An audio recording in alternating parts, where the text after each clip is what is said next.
Next നമ്മൾ പറയുന്നത് updating data. For example, ഈ 101 എന്ന് പറഞ്ഞ സ്റ്റുഡൻ്റ് സ്കോറ് 88 മാറ്റി 95 എന്നാക്കണം.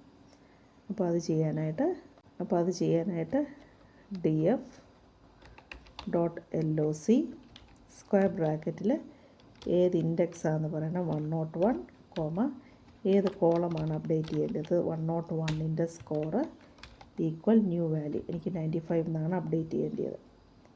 അപ്പോൾ ഡാറ്റ ഫ്രെയിം പ്രിൻറ്റ് ചെയ്യുമ്പോൾ 88 മാറി ഇവിടെ 95 എന്നായിട്ടുണ്ട്.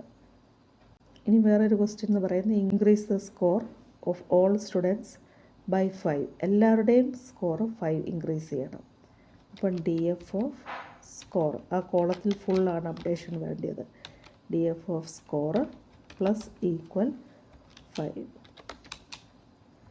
കണ്ടോ, എല്ലാവരുടെയും സ്കോറിന് ഒരു 5 വെച്ച് ഇൻക്രീസ് ആയിട്ടുണ്ട്. DF of column name plus equal minus equal 10 എന്ന് കൊടുത്താൽ എല്ലാവരുടെയും സ്കോറ് 10 മൈനസ് ചെയ്യും. ഏജ് എല്ലാവരുടെയും അടുത്ത വർഷം ആകുമ്പോൾ എല്ലാവരുടെയും ഏജ് 1 ഇൻക്രീസ് ചെയ്യണമെങ്കിൽ DF of age plus equal 1.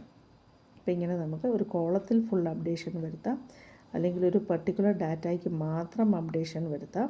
അതുപോലെ നമുക്ക് ഒരു പർട്ടിക്കുലർ റോയിൽ നമുക്ക് അപ്ഡേഷൻ വരുത്താനായിട്ട് പറ്റും.